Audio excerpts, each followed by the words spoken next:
কে? চিল্লায় আরো জোরে বলো কে? উম্মতের যখন কেউ থাকে না তখন থাকে না আমার নবী, আর সন্তানের যখন কেউ থাকে না তখন থাকেন সন্তানের মা।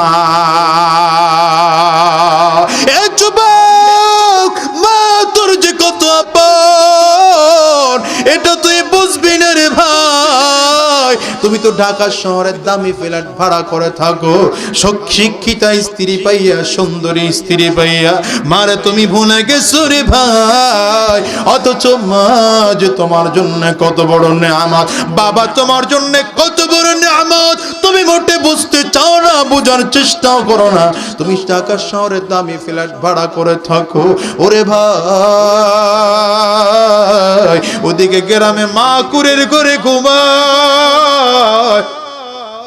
এই বৃষ্টির দিনটা গেল, মায়ের টিনটা ফুটা, মায়ের টিনের উপর থেকে রক্ত, মায়ের বৃষ্টিগুলো টপ টপ করে করে মায়ের শরীরে পড়ে।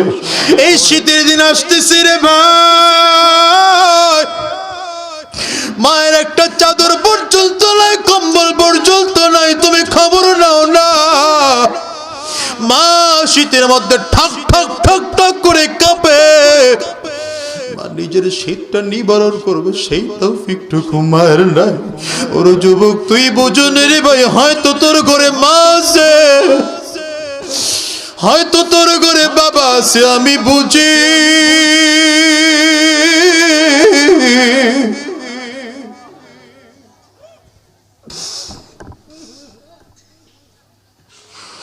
আমার মা নাই, আমার মা নাই।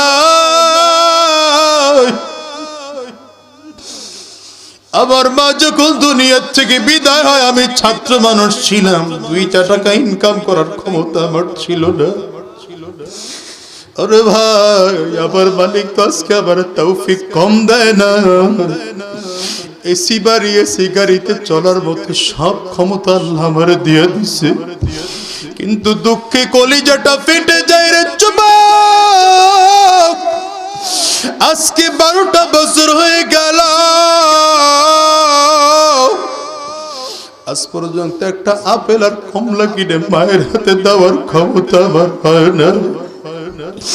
ও যুবক, আজকে রে মাহফিলের মোনাজাত করে বাসায় যাইবা, দরওয়াজায় টোকা দিবা। দরওয়াজায় টোকা দিলে হয়তো তোমার মা দরওয়াজা খুলবে। আমার ঘরে আমার মা নাই,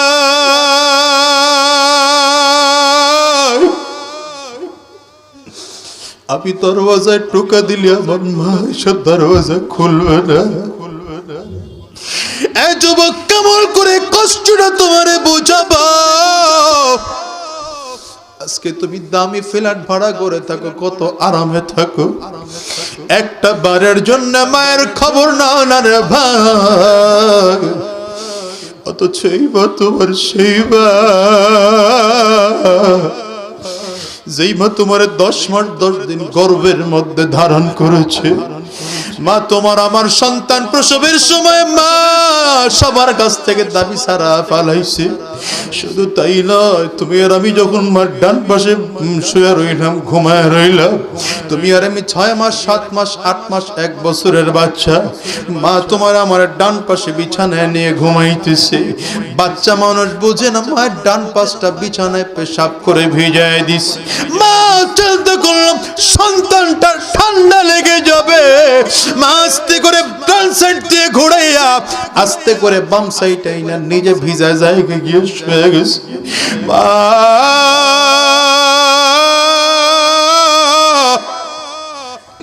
এরে ভাই, খেয়াল করো, বাচ্চাটা একটু পরে বাম সাইডটাও বিছানা পেশাব করে ভিজাই দিছে। মা তাকায় তাকায় দেখলো বাচ্চাটা ঠান্ডা লাগা যাবে, শীতের রাত। মা আস্তে করে নিজে ভিজা জায়গায় চিত হইয়া পিঠটা লাগায় দিয়ে শুইয়া বাচ্চাটার বুকের উপরে উঠাইয়া গালের মধ্যে চুমাগুলো খায়। আজকে ওই মা কবরে, বাবা কবরে, অনেকের বাবাও নাই। যুবক, এই কষ্টটা আমি তোমাদেরকে বুঝাইতে পারবো না। আজকে ভরা মজলিসের মধ্যে যাদের মা নাই, যাদের বাবা নাই, তারাই বুঝবে। ও যুবক, আজকে মায়ের কথা শুনে, বাবার কথা শুনে তোমার চোখে পানি নাই, অথচ মুরব্বী মানুষগুলোর দিকে তাকাইয়া থাক, এদের চোখ বেয়ে পানিগুলো পড়ে, গাল বেয়ে পানিগুলো পড়ে।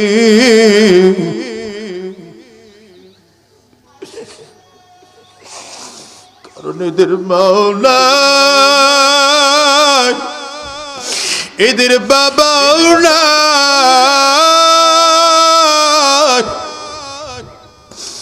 বাবার কথা মনে পড়ে গেলে একটা মানুষ এখানে ঠিক থাকার কথা না রে ভাই। যার ঘরে মা নাই, যার ঘরে বাবা নাই, এরাই শুধু বুঝে মা কত বড় নেয়ামত।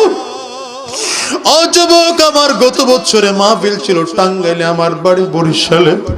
আমার বাবারে ফোন দিলাম, আব্বু আমি বাড়িতে আসতেছি। রাত, ফেরি কুয়াশার কারণে ফেরি পার হইতে পারি না। রাত্র 12টা বাজে, 12:30 বাজে আব্বু ফোন দেয়।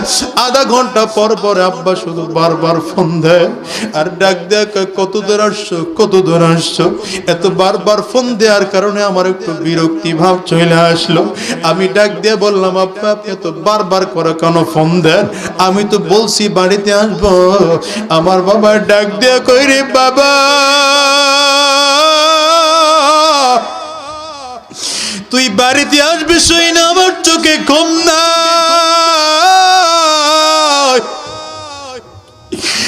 যুবক, আজকে বাবার কান্না তুই বইলা থাকো,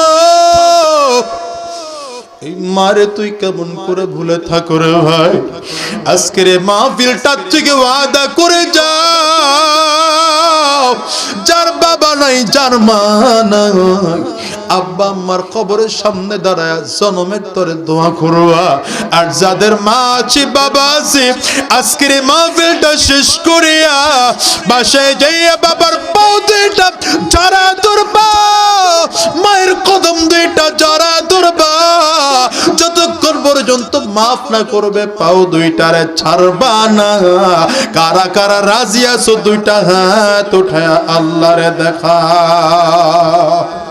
একটু চক্ষু দিয়া পানি চাইরা ডাক দাও, আল্লাহ। আব্বা আম্মার কথা স্মরণ করে ডাক দাও, আল্লাহ। জবান করে চিৎকার করে আওয়াজ দিয়া ডাক দাও, আল্লাহ। রব্বিরহামহুমা কামা রাব্বায়ানি সগীরা। ও যুবক, মায়ের কাছে মাফ চাইতে কোনো লজ্জা আছে নাকি রে ভাই? বাবার কাছে মাফ চাইতে কোনো লজ্জা আছে নাকি রে ভাই? আমি তোমাদেরকে কেমনে বোঝাবো এই বয়ানটা? আমি গত বছর এই তোমাদের কিশোরগঞ্জ জেলায় দিনের বেলা এক মাহফিলে করেছিলাম। বয়ানটা শেষ কইরা রাত্রিবেলা আর একটা মাহফিলে গেলাম। ওই মাহফিলের বয়ান করে নামতেছি, একজন মানুষ, লোকটার মুখে দাড়িও নাই, মাথায় টুপিও নাই, দেখতে ভালো মানুষ মনে হয় না। স্টেজের মধ্যে এটা আমার কোলেটারে জড়ায় ধইরা চিল্লায় আর কাঁদে। লোকজন টাইনাও তারে ছুটাইতে পারে না। ডাক দিয়ে বলে, হুজুর আজকে আপনি দিনের বেলা কি বয়ান করছেন? আমি বললাম, কেন? আপনি যেই মাদ্রাসায় বয়ান করছেন ওই মাদ্রাসা আমার 5 বছরের একটা ছোট্ট বাচ্চা পড়ে। বয়ানটা শেষ করে বাসায় যাইয়া এই বাচ্চাটা আমার পাও দুইটা জড়া ধরে মাফ চায়, ওর মার পাও দুইটা জড়া ধরিয়ে মাফ চায় আর ডাক দিয়া কয়, আব্বু কত কষ্ট, কত অন্যায় তোমাদের সাথে করছি, আমারে মাফ করে দাও। আমি বাচ্চাটার পাগলামি দেখে ডাক দিলাম, রে বাবা তুই এমন পাগলামি কেন করো? লোকটা বলে, হুজুর বাচ্চাটা কান্দার কয়, বাবা হুজুর না বলছে তুমি যদি মাফ না করো তাইলে জান্নাত পাওয়া যাবে না। ও বাবা মাফ করে দাও, মাফ করে দাও। লোকটা কান্দার বলে, হুজুর আমার এই 5 বছরের ছোট্ট বাচ্চাটা কান্না করে পাও দইরা মাফ চাইয়া মাফ করায় নিল, অথচ আমার মাও নাই, আমার তো বাবাও নাই। এর যুবক আমার ভাই, আজকে মায়ের কাছে মাফ চাবি না, বাবার কাছে মাফ চাবি না, এমন একটা সময় আসবে যেদিন তোর মাও থাকবে না, বাবাও থাকবে না। এই জন্য অনুরোধ করিয়া গেলাম রে ভাই, জীবনে আর কোনোদিন দেখা হয় কিনা জানি না, আজকে বাসায় যা মায়ের কাছে মাফ চাবি রে যুবক, মাফ চাবি, পাউটা তোরা মাফ চাইবি। যতক্ষণ পর্যন্ত মাফ না করবে পাও দুইটারে ছাড়বো না। আল্লাহ কবুল করুক, চিৎকার করে বলো আমিন। আব্দুল রজ্জাক দাঁড়ায় দাঁড়ায় চিন্তা করে কার কাছে যাবা, দৌড়ে আমার দরওয়াজার সামনে যাইয়া ডাক দিছো মা, দরওয়াজাটা তাড়াতাড়ি করে খুলো। মা তাড়াতাড়ি করে দরওয়াজাটারে খুইলা, বাচ্চার অবস্থা খারাপ দেখে তাড়াতাড়ি দরওয়াজাটারে আটকায় দিছে। মা দরওয়াজাটা আটকায় দিলা, ডাক দিয়ে কই রে বাবা তোর পরিস্থিতি এমন খারাপ কেন? আব্দুল রজ্জাক ডাক দিয়ে কইবা মদিনায় যাব বলে আমার চাচা আমারে কিচ্ছু দেয় নাই, আমার কাপড় চোপড়, আমার টাকা পয়সা, আমার সম্পদ, আমার স্ত্রী সব রেখে দিয়েছে গো মা। ও মা, বাবার রেখে যাওয়া কত কম্বল কত চাদর না তোমার কাছে আছে, একটা কম্বল তুমি আমারে দাও, ওই কম্বল ওই চাদরটা পরে আমি মদিনায় যাব। মা দরওয়াজার ফাঁক দিয়ে একটা চাদর ফেঁকে দিয়েছে, কিতাবের মধ্যে লেখে চাদরটা টান দিয়ে দুইটা ভাগ করিয়া একটা ভাগ আব্দুল রজ্জাক পরনের মধ্যে পড়েছে, আর একটা ভাগ শরীরের মধ্যে চালাইয়া আস্তে আস্তে করে মদিনার দিকে রওনা।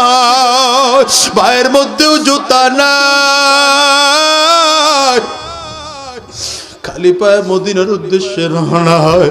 উত্তপ্ত মরুভূমির বালুর মধ্যে পাড়া দেয়, পায়ের মধ্যে ঠোসা পড়া যায়। ওদিকে সূর্যের তাপের কারণে মাথার মগজ, মাথার চারাটা ফাইটা যাবে মনে হয়। আব্দুল রজ্জাক তারপরে পিছনে ফিরে তাকায় না, মদিনাওয়ালার মুহাব্বতে মদিনার দিকে রওনা করেছে। তুমি কি জানো, টানা 16 দিন 16টা রাত হাঁটার পরে মসজিদ নববীতে গিয়ে আব্দুল রজ্জাক উপস্থিত হয়। তখন হযরত বিলাল ফজরের আযান দিচ্ছিল। ফজরের আযান শুনে আব্দুল রজ্জাক মনটা একটু শান্তি পাইল, এই মনে হয় আমার নবীর মসজিদে এসে পড়ছি, আমার নবীর মনে হয় একটু পরে আমি সাক্ষাৎ পেয়ে যাবো। ক্লান্ত পরিশ্রান্ত শরীরটারে লইয়া আব্দুল রজ্জাক মসজিদ নববীর মধ্যে হেরান লাগায়া বসে আছে। একটু পরে আমার নবী ঘর থেকে বের হয়। আমার নবীর দেখে আব্দুল রজ্জাক নিজের আর বানাইতে পারে না, একটা দৌড় দিয়েছে। আল্লাহু আকবার, জোরে কও। আমার নবীর কদমের মধ্যে জড়াইয়া চিৎকার করে ডাক দেয় পয়গম্বর। ময়দানে আমি নবীকে ডাকা হবে জান্নাতের গেটটা খুলে দেওয়ার জন্য, কারণ জান্নাতের গেটের চাবিটা আমি নবীর হাতে থাকবে। আল্লাহু আকবার, চিৎকার করে জোরে বলুন। আমি আমার হাতের চাবিটা দিয়ে জান্নাতের গেটটা খুলে দেব। নবী আমার ডাক দিয়ে কয় রে বিলাল, জান্নাতের গেটটা খুলে দেওয়ার পরে আমার আগে কোন নবীরা জান্নাতে ঢোকার পারমিশন পাবে না, সবার আগে আমি নবী মুহাম্মদুর রাসূলুল্লাহ সাল্লাল্লাহু আলাইহি ওয়াসাল্লাম জান্নাতে ঢুকবো।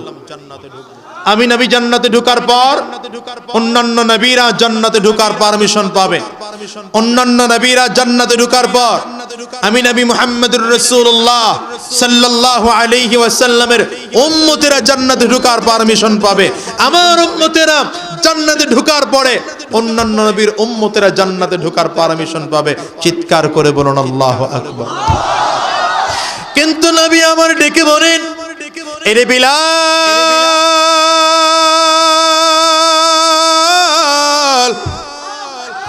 আমি নবী জান্নাতের মধ্যে যেই সওয়ারিতে আরোহণ করে সর্বপ্রথম জান্নাতে ঢুকবো, আমার সাওয়ারের লাগাম ধরে ধরে তুমি বিলাল আমার আগে জান্নাতে যাবে। হযরত বিলালের দাম দেখছেন? দুনিয়ার মানুষের কাছে কোনো দাম নাই, কিন্তু আল্লাহ এবং তার রাসূলের কাছে এতটা দাম। নবী যেই সাওয়ারিতে আরোহণ করে জান্নাতে ঢুকবেন, সেই সাওয়ারের লাগাম ধরে হযরত বিলাল নবীজির আগেই জান্নাতে চলে যায়। চিৎকার দিয়ে বলুন না আল্লাহু আকবার। নবীর একজন সাহাবী আবু বকর, দুনিয়ার হিসাবে এই ব্যক্তিটার কোনো মূল্য নাই, আছে নাকি কোনো মূল্য? কিন্তু নবী আমার ডাক দিয়া বলেন, ইন্নী লা আ'রাফু রাজুলান বিইসমিহি ওয়া বিইসমি আবিহি ওয়া উম্মিহি লা ইয়াতি বাবান মিন আবওয়াবিল জান্নাহ ফায়ুকালু লাহু মারহাবান মারহাবা। এ সাহাবীরা, আমি এমন একজন লোকের নাম জানি, তার বাবার নাম জানি, তার মায়ের নাম জানি, তার বংশ পরিচয়টা আমি নবী ভালো করে জানি। এই লোকটা যখন কিয়ামতের ময়দানে জান্নাতের মধ্যে ঢুকতে থাকবে, জান্নাতি গেট দিয়ে যখন ঢুকতে থাকবে, জান্নাতি ফেরেশতারা কাতার করে দাঁড়িয়ে যাবে লাল গালিচা বিছাইয়া। দুই দিক দিয়ে জান্নাতি ফেরেশতারা কাতার করে দাঁড়িয়ে যাবে। লোকটা যখন জান্নাতের গেট দিয়ে ঢুকতে থাকবে, জান্নাতি ফেরেশতারা মারহাবা মারহাবা বলে নিমন্ত্রণ জানাবে। সাহাবায়ে কেরাম ওদের আগ্রহে বসে আছেন, লোকটাকে আমরা একটু লোকটার নাম জানতে চাই। নবী আমার নাম বলেন না। হঠাৎ করে সালমান ফারসি মুরব্বী মানুষ দাঁড়িয়ে গেলেন, ডেকে বললেন, পয়গম্বর এমন লোকটা কে? আমরা একটু লোকটার নামটা জানতে চাই। আল্লাহর নবী ডাক দিয়ে বললেন, নামটা জানতে চাও? তাইলে জেনে নাও লোকটার কেউ নয়, লোকটা আমার সাহাবী আবু বকর। আল্লাহু আকবার, একটু চিল্লা কও না। ফজরের নামাজের পরে আমার নবী একদিন মসজিদের মধ্যে বসে সাহাবায়ে কেরামদেরকে ডেকে ডেকে বলেন, সাহাবীরা, ইন্নী রাআইতু কসরান ফি নাওমি, আজকের রাত্রিতে আমি স্বপ্নের মধ্যে একটা দামি বিল্ডিং দেখলাম। দামি বিল্ডিংটা 4টা দেওয়াল দিয়ে তৈরি করা হয়েছে। কয়টা দেওয়াল? জোরে বলেন না কয়টা? একটা দেওয়াল মণিমুক্তার, আরেকটা দেওয়াল জবরদস্ত পাথরের, আরেকটা দেওয়াল স্বর্ণের, আরেকটা দেওয়াল হলো রূপার। 4টা সুন্দর করে দেওয়াল তৈরি করা হয়েছে। এই দেওয়াল তৈরি করতে গিয়ে মাঝখানে যে মশলা ব্যবহার করা হয়েছে, এই মশলাগুলো মিশক আর আম্বর। নিচের ফ্লোরটা বানানো হয়েছে জাফরান দিয়া। নবী আমার ডেকে বলেন, এত দামি বিল্ডিং দেখা। জিজ্ঞাসা করলাম, লিমান হাদা, এত সুন্দর ঘরটা কার? একজন লোক ডেকে বললেন, ফাতাম মিন কুরাইশ, এটা হলো কুরাইশ বংশের একজন যুবকের। নবী আমার ডেকে বলেন, জানান্তু ইন্নী মিন কুরাইশ ওয়া ইন্নাহু লি, আমি মনে মনে চিন্তা করলাম আমিও তো কুরাইশ বংশের, তাইলে মনে হয় জান্নাতের বাড়িটা আমার জন্যই বানানো হয়েছে। নবী আমার ডেকে বলেন, চিন্তা করে 1 কদম 2 কদম সামনে বাড়াইলাম। হঠাৎ করে আল্লাহর এক ফেরেশতা এসে ডেকে বলল, পয়গম্বর এইবার এটা আপনার জন্য নয়। আমার নবী ডাক দিয়ে বলেন, তাইলে এই বাড়িটা কার? নবী আমার ডেকে বলেন, পয়গম্বর আমার কাছে এসে ফেরেশতা ডাক দিয়ে বলেন, আপনার এই বাড়িটা হলো আপনার সাহাবী ওমরের। আল্লাহর নবী ডাক দিয়ে বলেন, এরে ওসমান,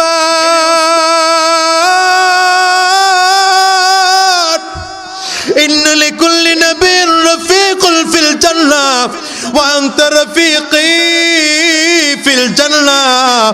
এরে ওসমান, সমস্ত নবীদেরকে জান্নাতের মধ্যে একজন সাথী দেওয়া হবে, সঙ্গী দেওয়া হবে। আর জান্নাতের মধ্যে আমি নবীর যে সাথী আর সঙ্গী থাকবে, ওই সাথী আর সঙ্গীর নাম হবে ওসমান। আল্লাহু আকবার, একটু চিল্লায় কইবে না? আমার নবী ডাক দিয়ে বলেন, আলী রে, জান্নাতের মধ্যে আমি নবীর বাড়িটা যেখানে হবে আমার বাড়ির বরাবর সামনে হবে তোমার বাড়ি। হযরত আলী রাদিয়াল্লাহু আনহু চোখের পানিগুলো ছেড়ে ছেড়ে কাঁদেন আর ডাক দিয়ে বললেন, পয়গম্বর, আমার বাড়িটা আপনার বাড়ির সামনে হবে না পিছনে হবে, আমি আগে সেটা জানতে চাই না। আমার জানার বড় বিষয় হলো আপনার সুন্দর চেহারাটা আমি দেখতে পারবো কিনা, কারণ আপনার চেহারা না দেখতে পারলে আমার মোটে ভালো লাগে না। জানেননি সাহাবায়ে কেরামদের প্রিয় কাজ ছিল আমার নবীর চেহারার দিকে তাকাইয়া থাকা। সাহাবায়ে কেরামদের প্রিয় কাজ আমার নবীর চেহারার দিকে তাকাইয়া থাকা। নবীর চেহারার দিকে তাকায় থাকলে সাহাবায়ে কেরামদের মনটা ভরে যাইত।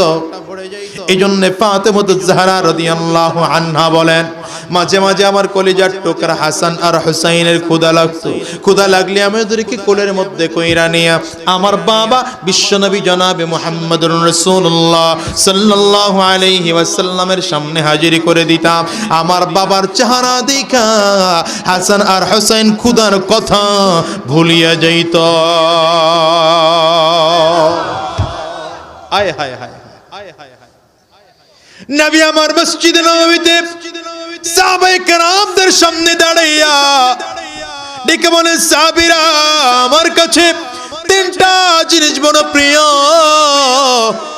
এক নম্বর আত্মীব, আমার কাছে সুগন্ধি বড় প্রিয়। কার কাছে? কার কাছে?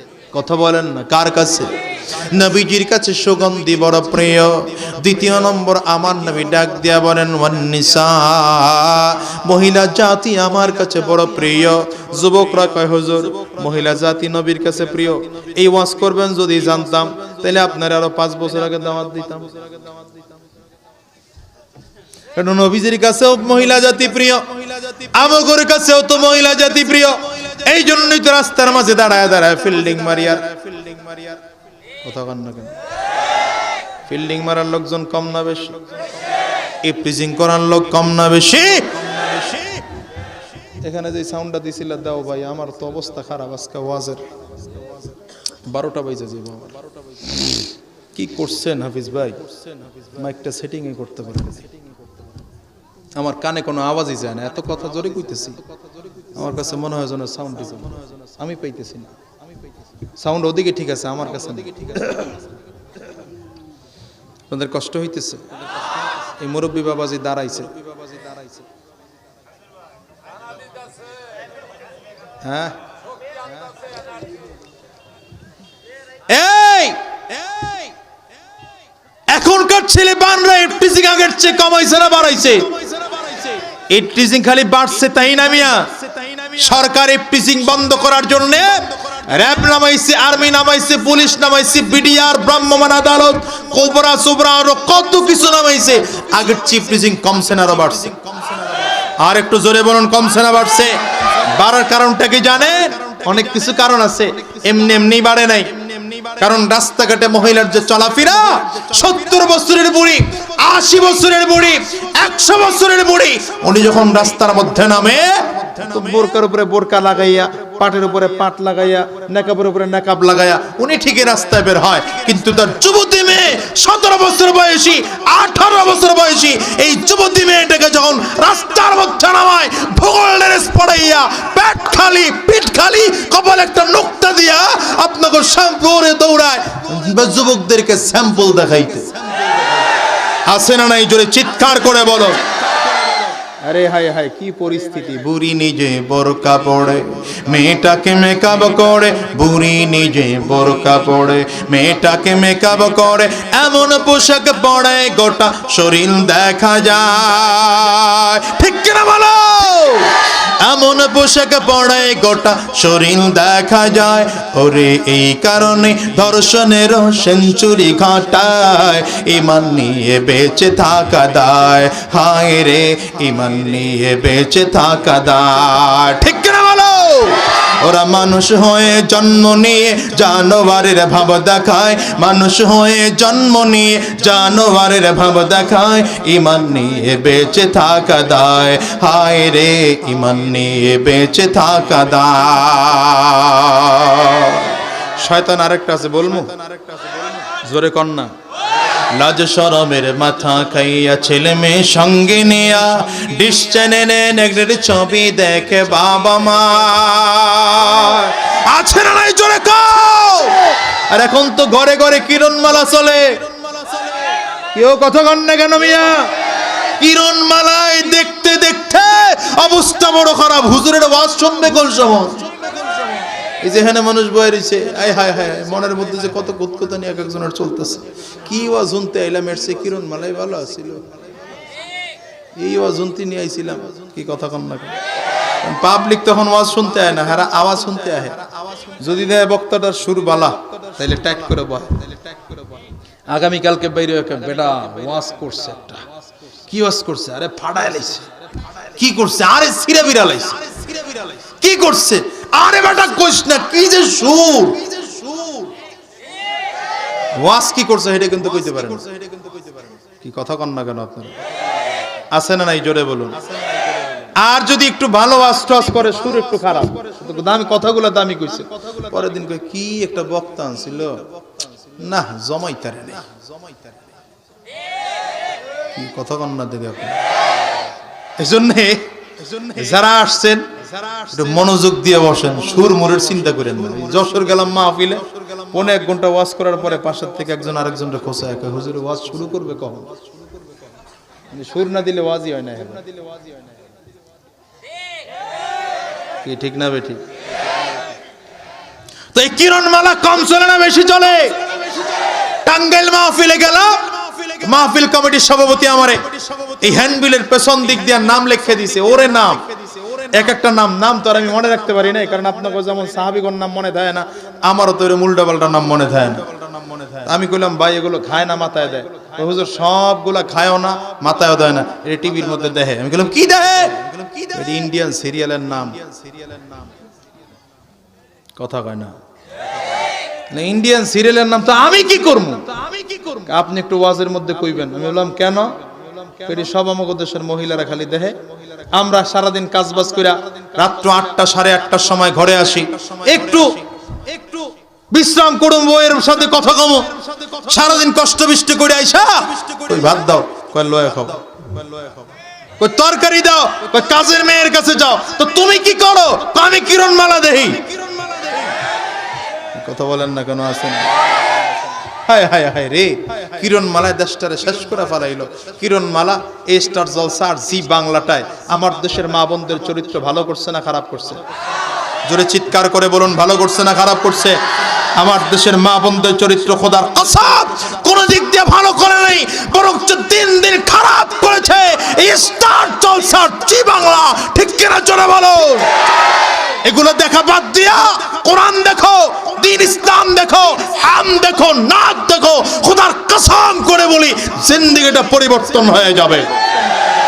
হুজুরের ওয়াজ শুনলে তো চান্দি গরম হয়, বুঝি এটা কি ঠিক না বেঠিক?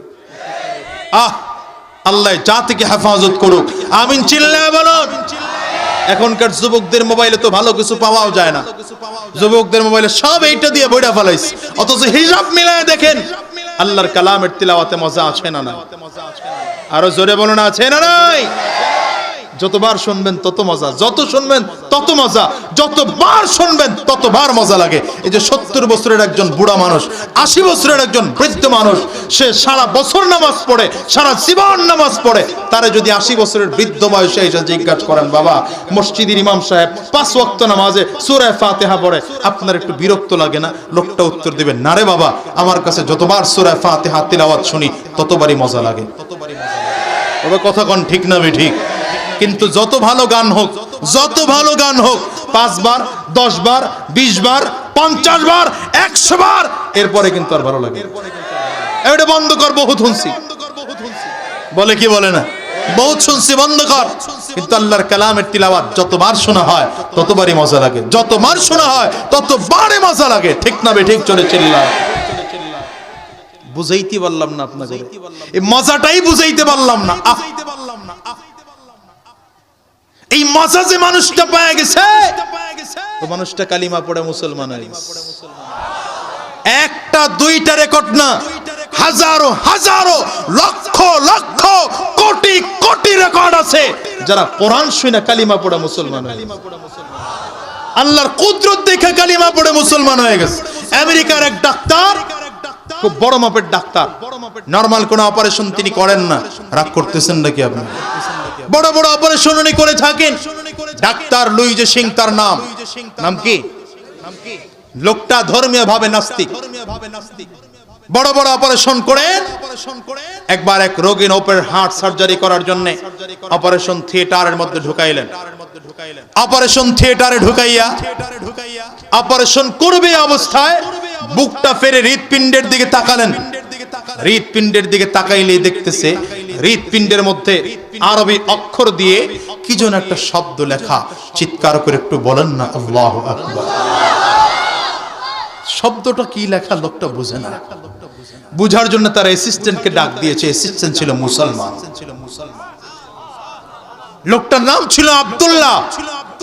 ডাক দিয়েছে, আব্দুল্লাহ এদিকে আসো। দেখো তো এই লোকটার হৃৎপিণ্ডে কি লেখা। আল্লাহু আকবার কইবেন না? আব্দুল্লাহ গভীর নজর করে দেখে লোকটার হৃৎপিণ্ডে আরবি শব্দ দিয়ে লেখা আছে আল্লাহ। জোরে কও না, কি লেখা? আরো জোরে বলো না, কি লেখা?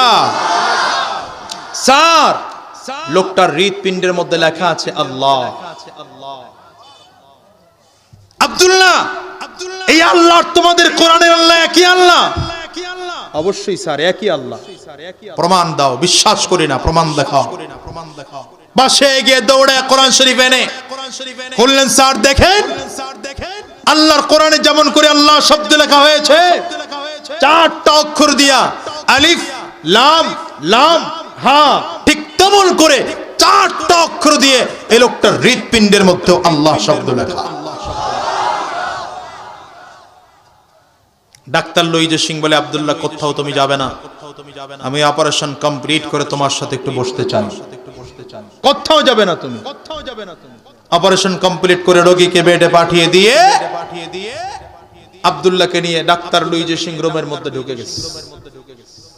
দরজা বন্ধ করে দিয়ে ডাক দিয়ে বলে, আব্দুল্লাহ, অনেক চিন্তা ফিকির করে গবেষণা করে দেখলাম এই লোকটার আজকে প্রথমবার অপারেশন হলো। এর আগে কখনো অপারেশনই হয় নাই। যদি আজকে প্রথমবার অপারেশন হয়, এই লোকটার হৃৎপিণ্ডের মধ্যে আল্লাহ শব্দটা লিখলো কে? আর একটু জোরে চিল্লায় বলা যায় না আল্লাহু আকবার? আব্দুল্লাহ ডাক দিয়া বলেন, স্যার, এই লোকটার হৃৎপিণ্ডের মধ্যে আল্লাহ শব্দ লেখার জন্য আর অপারেশন হওয়ার দরকার নেই। এই যুবক, এই ভাই, তুমি কই রওনা করছো? এই মিয়া, তোমার পেশাবে ধরছে মানে? এটা মুরব্বী মানুষ উঠলে তাও বুঝতাম যে মুরব্বী মানুষ। ও কি আপনার এলাকায় ডাক্তারের সমস্যা আছে? আবার এই কি করতেছে? বউ, আরে অপারেটর হয়েছে, কি হয়েছে? এর ওয়াজ না লাগবে না? মাইকের অপারেটর, লাইটের অপারেটর, এরা ক্যামেরার অপারেটর, রেডি ওয়াজ শুনে না। সমস্যা? বাও ওয়াজ শুনো। বলা তো যায় না, কার কোন কথাটা কখন কাজে লেগে যায় বলা যায় না। গান হইলে তুমি উঠতা না, গান হইলে তো যায় পুরা কথা খন্ডা। কেন বাইক কইতেছে যায়, থাক থাক, দেখি না আমরা এগুলো? আমাকে চোখে কিছু দুই একটা তো পড়ে। রাস্তাঘাটে যখন চলি একেবারে চক্ষু খুলে তো বিরিফ কেসের মধ্যে বইরা লই আই না। কথা কন না কেন? ঠিক না? মুরব্বী বাবাজি ওই স্লোগান দেয়, আমার ভাই তোমার ভাই, ওই স্লোগান দিয়ে লাভ দিছে, লঙ্গি খুলে গেছে গায়ে লাভ। কপাল কি কমুয়ার। আইলাম আপনাদের এলাকায় প্রথম, বেশি কিছু কইলে আবার কোন দিক দিয়ে কি করেন তাও পাওয়া যায় না, লাগেও ভয়। কথা কন না কেন? যুবক, উল্টাপাল্টা গান শুনিস না, জীবনটা খারাপ হয়ে যাবে। কোরআন শোন, কাজে লাগবে। ঠিক না? ঠিক জোরে কও। মাহফিলে দেখেন মুরব্বীগর মনোযোগ ভালো থাকে, যুবকগর মাথা খারাপ হয়ে যায়। কি কথা কন না কেন? এজন্য যুবক গলার কই বয়, তোরা ভালো করে বয়, টাইট করে ববি, শেষ পর্যন্ত ববি, তোর সমস্যা কি? মুরব্বিগর সমস্যা, হ্যাগর কোমরে ব্যথা, মাজায় ব্যথা, হাড়ে ব্যথা, আড্ডিতে ব্যথা, পান খাইতে মন চায়, কারো বিড়ি টানতে, কথা কন না কেন? তখন তো কোনো নেশা পেশা নাই, কোনো ব্যথা বুতাও নাই, চুপ করে বয়া থাক, কামে লাগবো। আমি হয়তো মানুষ খারাপ হইতে পারি, মানুষ ছোট হইতে পারি, কিন্তু কথাগুলো তো খারাপ না। কথা তো কোরআন থেকে কমু, কথা কন না কেন? কথাগুলো তো হাদিস থেকে বলতেছি। কোন কথাটা কাজে লেগে যাবে তুমি টেরও পাইবা না। কথাটা তোমার জিন্দেগি পরিবর্তন হয়ে যেতে পারে। নিয়ত করে মাহফিলে বল, জীবন বর্তমান মাহফিলটারে কানসুক বানাইলা, কানসুক না বানা হিদায়াতের ওসিলা করে নসিবে যেন হিদায়াত হয়, এই নিয়ত করে বাও। কথাটা বুঝাইতে পারলাম? উঠা বসা করেন না, চুপচাপ বয়ে থাকেন, ফায়দা হবে। ওই আরেকজনে কাপ চায়, কাপে খেয়াল এলো, কেউ বিশ্বকাপ, কেউ চায়ের কাপ। কি কথা কন না কে? বিশ্বকাপ টাইগার হইছে, টাইগারের খেলায় একজনে দেখে সুন্দর, খেলার বিরুদ্ধে কইলে আবার যুবকরা খেপে যাবে। টাইগাররা বিশ্বকাপ আনবে, মেয়া চায়ের কাপ আনতে পারছে শেষ পর্যন্ত, বিশ্বকাপ আনবে। আর এই আব্দুল্লাহ কোথাও যাবে না, তুমি বসবে, তোমার সাথে কথা আছে, মনে আছে না? ভুলে গেছে? রুমের মধ্যে ঢুকাইয়া কে লিখলো আল্লাহর নামটা একটু বলো। আব্দুল্লাহ ডাক দিয়া বলেন, স্যার এই লোকটার হৃৎপিণ্ডের মধ্যে আল্লাহ শব্দ লেখার জন্য দ্বিতীয়বার অপারেশন হওয়ার দরকার নেই। এই লোকটার হৃৎপিণ্ডের মধ্যে আল্লাহ শব্দ তিনিই লিখেছেন, যিনি লোকটাকে তৈরি করেছেন, আপনাকে তৈরি করেছেন, আমাকে তৈরি করেছেন, আসমান তৈরি করেছেন, জমিন তৈরি করেছেন, গ্রহ নক্ষত্র চন্দ্র সূর্য সব যে আল্লাহ তৈরি করেছেন, সে আল্লাহ তাআলা এই লোকটার হৃৎপিণ্ডের মধ্যে আল্লাহ শব্দ লিখে দিয়েছেন। ডাক্তার লইজা সিং বুদ্ধিমান মানুষ না, শিক্ষিত মানুষ না, মাথা নিচু করে ফেলেছে। 5-10 মিনিট পরে মাথা উঁচু করে ডাক দিয়ে বলে, আব্দুল্লাহ আমি সিদ্ধান্ত নিয়েছি কালিমা পড়ে মুসলমান হয়ে যাব। বলো মুসলমান হতে হলে আমাকে কি করতে হবে? আব্দুল্লাহ ডাক দিয়ে বলে, স্যার আপনাকে মুসলমান হতে হলে আগে পাক পবিত্র হতে হবে। পাক পবিত্র হইয়া গোসল করে ওযু করে পাক পবিত্র হয়ে পবিত্র কাপড় পরে জায়নামাজে কিবলামুখী হয়ে বসে যেতে হবে। আমি আপনাকে কালিমা পড়ায় মুসলমান বানায় দেব। ঠিক আব্দুল্লাহর দেখানো পদ্ধতি অনুযায়ী গোসল করে পাক পবিত্র হয়ে পাক পবিত্র কাপড় পরে কিবলামুখী হয়ে গেলেন। আব্দুল্লাহ এখন বলেন, স্যার এখন আপনি পড়েন, লা ইলাহা ইল্লাল্লাহু মুহাম্মাদুর রাসূলুল্লাহ, আশহাদু আল্লা ইলাহা ইল্লাল্লাহু ওয়া আশহাদু আন্না মুহাম্মাদান আবদুহু ওয়া রাসূলুহু। চিৎকার করে বলুন আল্লাহু আকবার। আরে আব্দুল্লাহ কালিমা পড়ে তো মুসলমান হলাম, এখন আমার করণীয়কে একটু বলো না। আব্দুল্লাহ ডাক দিয়া বললেন, স্যার এখন আপনার করণীয় হলো 5 ওয়াক্ত নামাজ আদায় করা। কয় ওয়াক্ত? আঙ্গুল কটা উঁচা করে কোন কয় ওয়াক্ত? আর জোরে বলেন, উঁচা করে নাই কে দেখেন, উঁচা করে জোরে কোন কয় ওয়াক্ত? কি আপনারা দিয়ে হাত উঁচা করেন না? কয় ওয়াক্ত? কয় ওয়াক্ত জোরে বলো, কয় ওয়াক্ত? 5 ওয়াক্ত নামাজ পড়া ফরজ না মুস্তাহাব? জোরে বলেন। আপনি পড়েন কয় ওয়াক্ত? হাত না মানা তুডেন না, হাত মানা তুডেন না, মানুষে দেখ খেলাইব। আমি কয়েক তো পড়েন, হিসাব মিলান।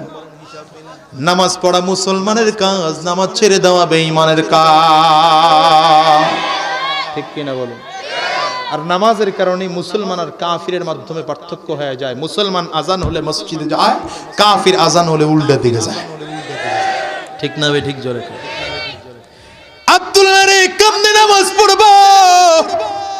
নামাজ কি করে পড়তে হয় জানি না, কোনোদিন নামাজ পড়ি নাই। আব্দুল্লাহ ডাক দিয়া বললেন, স্যার টেনশন করবেন না, আমি আপনার সাথে থাকলে আস্তে আস্তে করে 5 ওয়াক্ত নামাজের পদ্ধতি শিখায় দেব। আপাতত আমি আপনাকে 2 রাকাত নামাজ কেমন করে পড়তে হয় শিখায় দিচ্ছি। আব্দুল্লাহ ইমামতির মুসাল্লায়, ডাক্তার লইজে সিং মুসল্লির মুসাল্লায়, আব্দুল্লাহ ইমামতির মুসাল্লায় দাঁড়াইয়া কোরআনুল কারীমের তেলাওয়াত শুরু করে দিয়েছেন। আলহামদুলিল্লাহি রাব্বিল আলামিন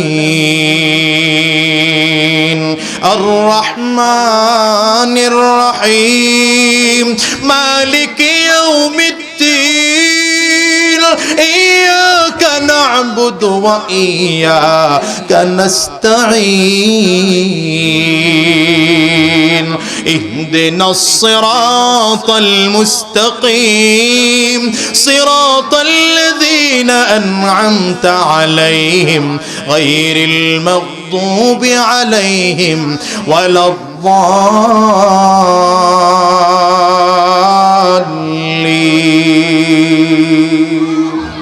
কোরআন তেলাওয়াতে মজা আছে না নাই?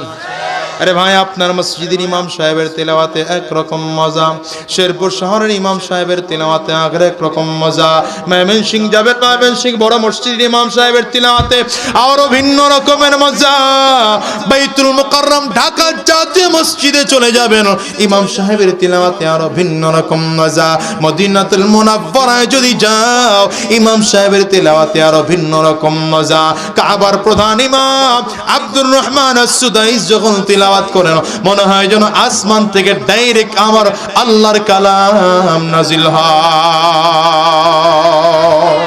ঠিক কিনা জোরে বলুন? তেলাওয়াতে মজা আছে না নাই? আবার বয়স যখন কম ছিল, দাড়ি চুল পাকে নাই, তখন আব্দুর রহমান আস-সুদাইসের কণ্ঠের তিলাওয়াত নকল করার চেষ্টা করতাম। এখন অতটা ভালো পারি না, তারপর আপনারা বললে একটু চেষ্টা করতে, না হইলে আবার কইবেন না তো পারে না হুদাই করব। হ্যাঁ আছেন তো আপনারা? কথা বলেন না? আব্দুর রহমান আস-সুদাই যখন তিলাওয়াত করেন মনে হয় যেন ঘন্টার পর ঘন্টা দাঁড়িয়ে দাঁড়িয়ে শুধু তিলাওয়াত শুনতে থাকে। ঠিক কিনা জোরে? কষ্ট হইতেছে? আলহামদুলিল্লাহি রাব্বিল আলামিন আর রহমানির রহিম মালিকি ইয়াউমিদ্দিন ইয়্যাকা না'বুদু ওয়া ইয়্যাকা নাস্তাঈন ইহদিনাস সিরাতাল মুস্তাকিম সিরাতাল লাযীনা আন'আমতা আলাইহিম গায়রিল মাগদুবি আলাইহিম ওয়ালাদ-দাল্লিন। শেখ সুরাইম যখন তিলাওয়াত করেন ঠান্ডা কণ্ঠে আরো মজা লাগে। আল্লাহু আকবার, একটু চিল্লায় এখন। খুব ঠান্ডা কণ্ঠে তিলাওয়াত করেন। আলহামদুলিল্লাহি রাব্বিল আলামিন আর রহমানির রহিম মালিকি ইয়াউমিদ্দিন ইয়্যাকা না'বুদু ওয়া ইয়্যাকা নাস্তাঈন ইহদিনাস সিরাতাল মুস্তাকিম সিরাতাল লাযীনা আন'আমতা আলাইহিম গায়রিল মাগদুবি আলাইহিম ওয়ালাদ-দাল্লিন। তেলাওয়াতে মজা আছে না না? আরো জোরে বলুন। মজা আছে, এই কারণেই তো আমার আল্লাহ তাআলা কিয়ামতের ময়দানে জান্নাতি মানুষদেরকে তিলাওয়াত করে শোনাবেন। মানুষগুলো আল্লাহর কণ্ঠের তিলাওয়াত শুনে গলা কাটা মুরগির মতো শুধু ময়দানে মাহশারে লাফাইতে আরম্ভ করবে। আজকে ইমামের কণ্ঠে তিলাওয়াত শুনেন আর রহমান, কারির কণ্ঠে তিলাওয়াত শুনেন আর রহমান, বক্তার কণ্ঠে তিলাওয়াত শুনেন আর রহমান, মুফাসসিরের কণ্ঠে তিলাওয়াত শুনেন আর রহমান। সেদিন আমার মালিক তিলাওয়াত করবেন আনার রহমান। রহমান শুনেছ? রহমান শুনেছ? রহমানকে জানো আমি আল্লাহই তো সেই রহমান। চিৎকার করে বলুন না আল্লাহু আকবার। আর রহমান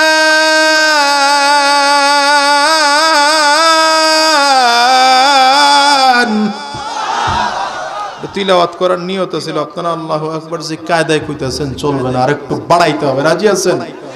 সবাই মিলে বলুন আল্লাহু আকবার। আর রহমান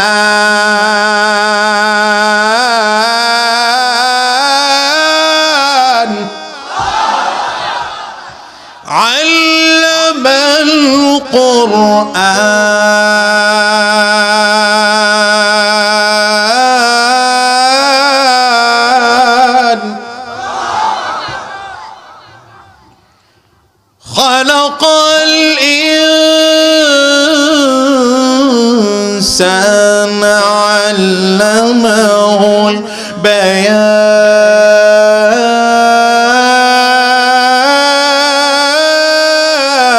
البيان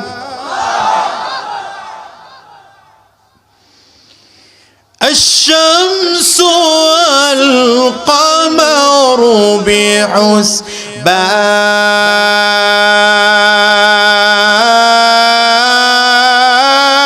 بحسبان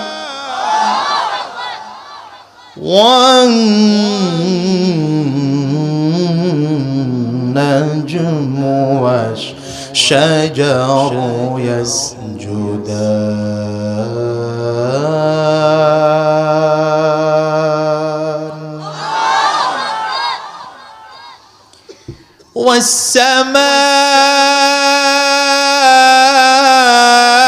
والسماء رفعها ووضع الميزان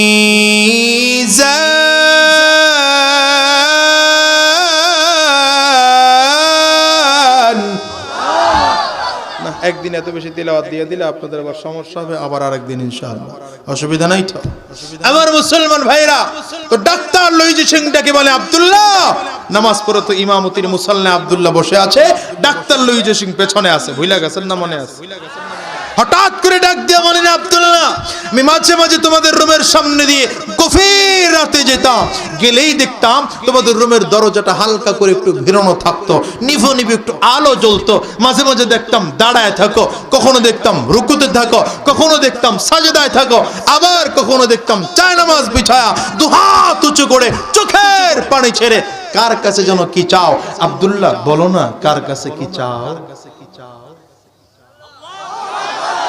জোরে কর না আর একটু জোরে কর না আব্দুল্লাহ ডাক দিয়া বলেন স্যার আমরা চাই আল্লাহ পাকের কাছে কারণ জানি দেওয়ার মালিক হলেন আল্লাহ দেওয়ার মালিক কে ডান হাতের শাহাদাত আঙ্গুলটা উঁচা করে বলুন দেওয়ার মালিক কে চাইবো কার কাছে সন্তান নাই কার কাছে যাব বাড়ি নাই কার কাছে যাব গাড়ি নাই কার কাছে যাব সম্পদ নাই কার কাছে যাব সম্মান নাই কার কাছে যাব বাবার কাছে কথা কন চাইবেন নাকি তো বাবার কাছে সব চায় নিজের জন্মদাতা বাবার খবর নেয় না মায়ের খবর নেয় না এই বাবার কাছে গরু ছাগল মেরা মহিষ শিয়াল শুয়োর কুত্তা বানর বিলাই ইঁদুর পাতিশ্রীগাল টিকটিকি সহ তেলা পোকা সহ সব বাবার বাড়ি নিয়ে হাজির করে আছে না নাই জোরে কন আরে বাবা গোলাও এমন বাবা এক একটা বাবার নাম কি তালা বাবা গাঞ্জা বাবা বিড়ি বাবা চাবি বাবা ডাইল বাবা চাউল বাবা তলি বাবা ল্যাংটা বাবা সেদিন আবার শুনলাম ভয়ঙ্কর বাবা ওরে বাবা রে বাবা জুতার বাড়ি খাবা ঠিক কেনা জোরে কও এই পীর নামের ভণ্ড পীরগুলো ইসলামের চরম পর্যায়ের ক্ষতি করেছে আমার দেশের সবচেয়ে বড় ক্ষতি করেছে এই পীর নামের ভণ্ড পীরগুলো এদেরকে বাংলার জমিন থেকে জুতার বাড়ি দিয়ে তাড়াতে হবে চারুর বাড়ি দিয়ে তাড়াতে হবে কারা কারা রাজি আছো দুহাত উঁচু করে আল্লাহরে দেখাও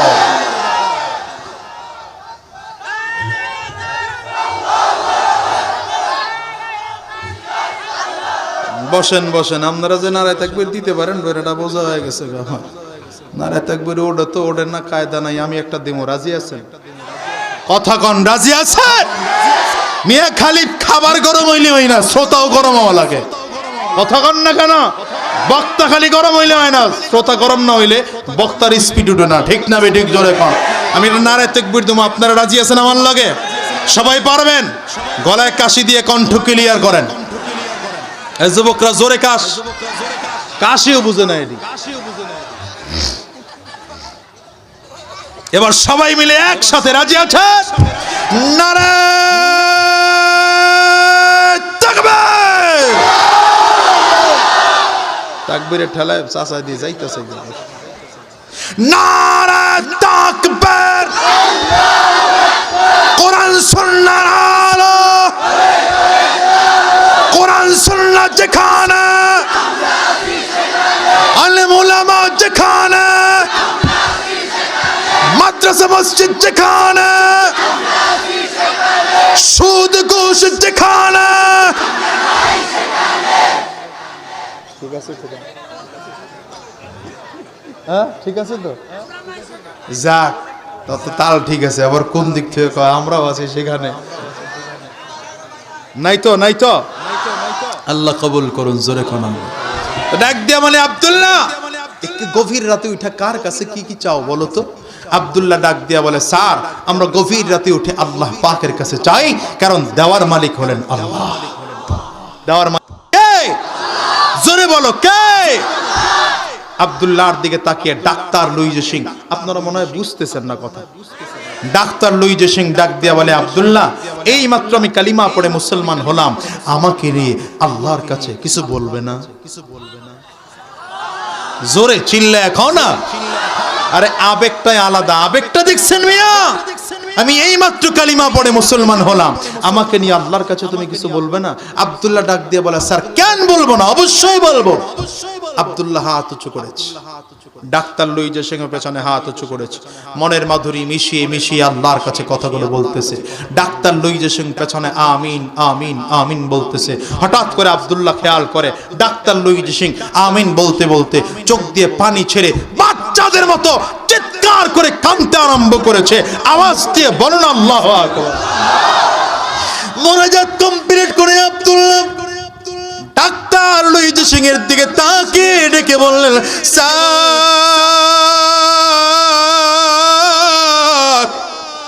মোনাজাতের মধ্যে লক্ষ্য করলাম আপনি চোখের পানিগুলো ছেড়ে ছেড়ে কান্না করেন। চোখের পানিগুলো ছেড়ে কেন কান্না করলেন আপনি? কান্নার মজা আপনি কেমন করে পাইলেন? আমরা পুরনো মুসলমান, কান্নার মজা আমরা বুঝি। আপনি মাত্র কালিমা পড়ে মুসলমান হলেন, আপনি কান্নার মজা কেমন করে পাইলেন? আপনি কেন কাঁদলেন? হঠাৎ করে উত্তর দিতে গিয়ে ডাক্তার লুইজে সিং চক্ষু দিয়ে টপ টপ করে পানি ছাড়ে আর ডাক দিয়া কয়, আব্দুল্লাহ আমি যখন মুনাজাতের মধ্যে হাত উঁচু করে করে আমিন আমিন আমিন বলছিলাম, হঠাৎ করে লক্ষ্য করলাম আমার চক্ষু দিয়ে যেন টপ টপ করে অটোমেটিক পানি বের হয়। আব্দুল্লাহ আমি কাঁদি না, আমার কে যেন ধরে ধরে কাঁদা। আরে আব্দুল্লাহ কান্নার মধ্যে যে তো মজা, আরো আগে যদি জানতাম আরো আগে কালিমা পড়ে মুসলমান হয়ে যাইতাম। আব্দুল্লাহ এখন যেহেতু একবার মজাটা পেয়ে গেলাম, জীবন চলে যাবে, আমি এই মজা ছাড়তে রাজি না। ওরে মুসলমান, ডাক্তার লুইজে সিং মাত্র কালিমা পড়ে মুসলমান হওয়ার পরে এই মানুষটা যদি কান্নার এতটা মজা খুঁজে পায়, তুমি আর আমি মুসলমান হইলাম, 70 বছর বয়স হয়ে গেল, 80 বছর বয়স হয়ে গেল, 90 বছর বয়স হয়ে গেল, 40টা বছর তোমার আমার বয়স হয়ে গেল, আজ পর্যন্ত তুমি আর আমি মজা পাইলাম না, নামাজের মজা পাইলাম না, কোরআন তিলাওয়াতের মজা পাইলাম না, ওয়াজ মাহফিলে বসে বসে আলোচনা শোনার মজা পাইলাম না। কারণটা কি জানো? একমাত্র কারণ তুমি আর আমি ঈমানের রাস্তা খুঁজে পাই নাই, হিদায়াতের রাস্তা খুঁজে পাই নাই, জান্নাতের রাস্তাটা খুঁজে পাই না। এরে মিয়া, একবার যেই মানুষটা জান্নাতের রাস্তা খুঁজে পেয়েছে, কোরআনের রাস্তা খুঁজে পেয়েছে, ইসলামের রাস্তা খুঁজে পাইছে, ওই মানুষটা নেকের কাজ করার জন্য পাগলের মতো হয়ে গেছে। আরে জানো, আমার নবীর জন্য পাগল হয়ে গেছে, আমার আল্লাহর জন্য পাগল হয়ে গিয়েছে, আমার নবীকে পাইতে গিয়ে বাড়ি ঘর ছাড়তে হলো, ছেড়ে ফেলেছে। এগুলোর মায়া নাই নাই, আমার নবীর মায়া তার দিলে বেশি। আমার নবীর একজন সাহাবী ছিলেন, নাম ছিল আব্দুল উজ্জা। কাফির থাকা অবস্থায় নাম ছিল আব্দুল উজ্জা। ছোটবেলায় বাবা দুনিয়ার থেকে বিদায় নিয়ে চলে গেছে, সম্পদ কম ছিল না, টাকা পয়সা কম ছিল না। বাবা দুনিয়ার থেকে বিদায় নেওয়ার পর সংসারের বাজার লাগবে, কাপড় চোপড় লাগবে, চাচাই কিনে দেয়, যা কিছু লাগবে প্রয়োজন চাচাই মিটিয়ে দেয়। আব্দুল উজ্জার ঘরে শুধু মা আছে আর কেউ নাই। আব্দুল উজ্জা কেমনে কেমনে যেন আমার নবীর সন্ধান পেয়ে গেল। আমার নবীর সন্ধান পাইয়া আব্দুল উজ্জার মন আর ঘরে টিকে না, দৌড়ায় দৌড়ায় সকাল হলেই আমার নবীর দরবারে চলে যায়। রাত্রিবেলা এসে ঘরে ঘুমায়, সকালবেলা উঠে পয়গম্বরের দরবারে চলে যায়। আমার নবীর সুন্দর চেহারাটার দিকে তাকায় থাকে। নবীর চরিত্রটা বড় চমৎকার, আমার নবীর চেহারাটাও বড় চমৎকার। বারবার করে মালটায় চায় আমার নবীর চরিত্রটা যেমন ভালো, আব্দুল উজ্জা চরিত্রটা ভালো করে বানাবে। আমার নবীর দিকে তাকায় একদিন লজ্জা শরম ভয় ভীতি ভাঙ্গিয়া ডাক দিয়া বললেন, পয়গম্বর আপনার নামটা না কত চমৎকার, আপনার চরিত্রটাও কত চমৎকার, আমারে আপনার মতো একটা চমৎকার নাম রাইখা দেন, আপনার মতো চরিত্রবান আমারে বানাইয়া দেন, আপনার সাথে কালিমা পড়ায় মুসলমান বানায়। নবী আমার ডাক দিয়া কয়, আব্দুল উজ্জা না রে না, অপেক্ষা কর, এখন তোর বয়স বড় কম, এখন তোরে মুসলমান বানানো যাবে না। যেদিন তোর বয়স হবে, যেদিন তুই মুরব্বী হইবি, বড় হইবি, নিজের সিদ্ধান্ত নিজে নিতে পারবে, সেই দিন আমি তোরে কালিমা পড়াইয়া মুসলমান বানাবো। আব্দুল জাই রাত থেকে আরম্ভ করে প্রতিটা রাত ঘুমাইতে যায় আর মনে মনে স্বপ্ন দেখে, হায় হায় সকালবেলা উঠে যদি দেখতাম আমার বয়সটা বেড়ে গেছে, তাইলেই তো পয়গম্বরের হাতে হাত দিয়ে কালিমা পড়ে মুসলমান হইতে পারতাম। যখনই ঘুমাইতে যায় সকালবেলা উঠে উঠে একই স্বপ্ন দেখে, হঠাৎ করে একদিন সকালবেলা উঠে খবর পায় নবী আমার আর মক্কায় নাই, আমার নবী হিজরত করে মদিনায় চলে গেছে। আব্দুল উজ্জার মনটার মোটে মানে না, বারবার করে মনটায় চায় আমার নবী যেই মদিনায় থাকে আমিও সেই মদিনায় চলে যাব। কিন্তু কেমন করে যাবে, সম্পদ তো চাচার কাছে রাখা, চাচাই যদি যাওয়ার পারমিশন না দেয় তাইলে মদিনায় যাওয়া যাবে না, চাচার পারমিশন ছাড়া মদিনায় যাওয়া যাবে না, চাচা যদি সম্পদ ফেরত না দেয় চাইলে মদিনায় কেমন করে যাব। আব্দুল উজ্জা মনে মনে সিদ্ধান্ত নিয়েছে, অপেক্ষা করি, অপেক্ষা করে করে দেখি আমার চাচা কোনোদিন কালিমা পড়ে মুসলমান হয় কিনা, তাইলে আমার কালিমা পড়ে মুসলমান হওয়াটাও সহজ হয়ে যাবে। অপেক্ষা করতেছি, নবী আমার ইতিমধ্যে মদিনাতুল মুনাওয়ারায় যাইয়া উহুদের যুদ্ধ শেষ করলেন, বদরের যুদ্ধ শেষ করলেন, খন্দকের যুদ্ধ শেষ করলেন, এমনকি মক্কা বিজয় পর্যন্ত করে ফেললেন। এখনো আব্দুল উজ্জা কালিমা পড়ে মুসলমান হয় না, আব্দুল উজ্জার চাচাও কালিমা পড়ে মুসলমান হয় না। আব্দুল উজ্জার বয়স ইতিমধ্যে বেড়ে গিয়েছে। আব্দুল উজ্জার চাচা পছন্দ করে একটা মেয়েকে বিয়েও করিয়ে দিয়েছে। আব্দুল উজ্জার মনটা মোটে ভালো লাগে না, মনটায় বারবার চায় আমার নবী যেই মদিনায় থাকে আমিও সেই মদিনায় যাব। মদিনায় যাওয়ার শখ আছে না না? মদিনা যাইতে পারলাম না, মদিনা দেখতে পারলাম না, বলো না, মদিনা যাইতে পারলাম না, মদিনা দেখতে পারলাম না। মদিনা যাওয়ার শখ আছে না নাই? আমেরিকায় যাও, চাইনিজ যাও, জাপান যাও, জার্মান যাও, চাইনিজ যাও, মালয়েশিয়া যাও, আমার নবীর রওজায় যাইতে মনে চাই কি চায় না? চিৎকার করে খাও, কার কার মনে চায় দুহাত উঁচু করে আল্লাহর দেখাও, চিৎকার করে চোখের পানিগুলো ছেড়ে ডাক দাও আল্লাহ, আরো জোরে ডাক দাও আল্লাহ।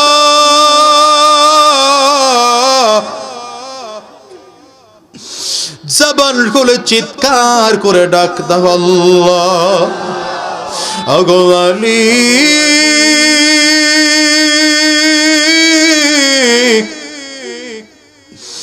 এই ভরা মজলিসটার মধ্যে যতগুলো গোলাম তোমার দুহাত উঁচু করলাম, জীবনে একটা বার হলেও নবীর রওজা না দেখাইয়া দুনিয়া থেকে নিও না। জোরে আওয়াজ করে চিল্লা বলো আমিন। জবান খুলে মনের মাধুরী মিশিয়ে বলো, মনে বড় আশা ছিল যাব মদিনায়, বলো না, মনে বড়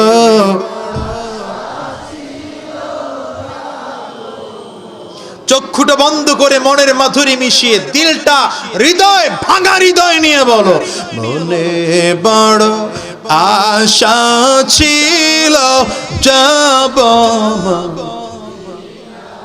সালাম আমি করব গিয়ে সালাম নবীর রওজা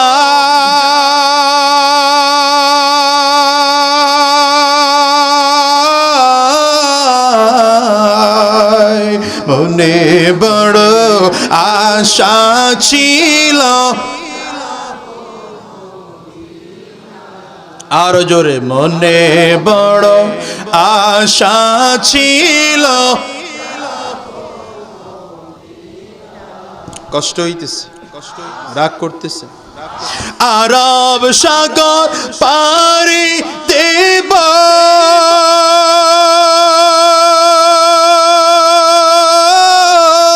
নাই কই আমার তোরে পাখি নয় যেওরে যাব ডানাতে ভর করি আশা আছে সম্বল নাই বলো না আশা করি কিও পায়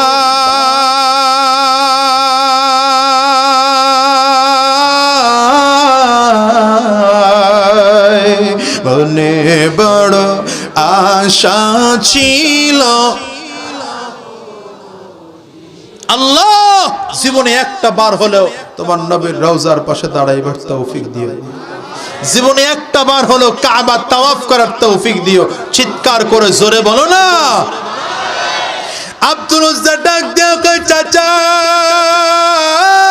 গো মদিনায় যাব আমার মনটা মোটে ভালো লাগে না আব্দুল উজ্জার চাচা ডাক দিয়া বলে কেন তুই মদিনায় যাবি বলে চাচা আমার নবী আর মক্কায় থাকে না আমার মনটা আর মক্কায় টিকে না আমার মনটায় বারবার চায় আমি মদিনায় যাব চাচা ডাক দিয়া কয় রে ভাতিজা মদিনায় যদি তোর যাইতে হয় তোর বাবার যত সম্পদ আছে এগুলো আমার নামে লিখে দিয়ে যাওয়া লাগবে আব্দুল উজ্জা ডাক দিয়া কয় চাচা গো তুমি জানো না আমার এই দিলের মধ্যে সম্পদের মায়া বেশি না আমার আল্লাহর মায়া বেশি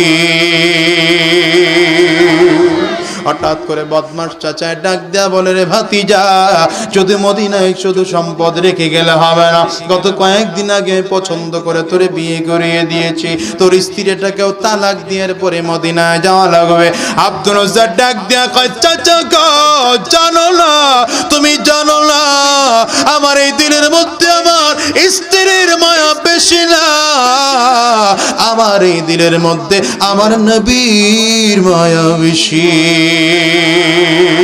কথাটা বলে আব্দুল উজ্জার সামনের দিকে কদম বাড়াইতে আরম্ভ করেছে বদমাশ চাচা পাষণ্ড চাচা ডাক দেয়া কয় রে ভাতিজা তোর মাথার থেকে আরম্ভ করে পা পর্যন্ত যে কাপড় চোপড় গুলো আস এগুলো তো আমার টাকায় কিনে দেওয়া এটা রেখের পরে মদিনায় যাওয়া লাগবে আব্দুল উজ্জা ডাক দেয়া কয় চাচা তাই যদি হয় মাথার থেকে বেরিয়েটা করে চাচার সামনে ধরায় দিছে চাচা না তোমার টাকার কিনে দেওয়া বেরিয়ে পড়ে আমি মদিনায় যাব না পায়ের থেকে জুতোটা খুলে ধরায় দিছে চাচা নাও নাও তোমার টাকার জুতো পরে আমি মদিনায় যাব না শরীর থেকে একটা একটা কাপড় গুলো সব খুলে খুলে চাচার সামনে ধরায় দেয় ও চাচা না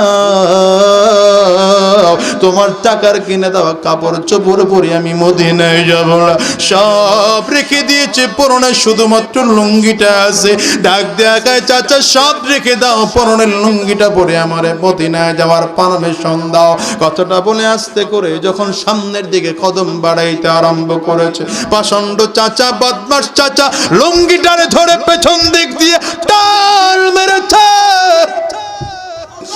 ওই সময়ের মানুষ লুঙ্গি সেলাই করে পড়তো না লুঙ্গিটা খুলে যায় আব্দুল উজ্জা পুরোটা বস্ত্রহীন হইয়া যায়। তারপরে আব্দুল উজ্জা ডাক দিয়া কয়, চাচা আমার সব কিছু রেখে দিতে পারো, মদিনায় যাওয়ার থেকে আমার ফিরাইতে পারো না। কথাটা বলে যখন আরো সামনের দিকে কদম বাড়াইতে আরম্ভ করেছে, পাষণ্ড চাচা, বদমাশ চাচা ঘোড়া তাড়ানোর চাবুক নিয়ে আইসা পিঠের মধ্যে টাস টাস করে বাড়ি দিয়েছে, বুকের মধ্যে টাস টাস করে বাড়ি দিয়েছে। বুকের আর পিঠের চামড়াগুলো ফেটে যায়, রক্ত শিরশির করে বের হয়।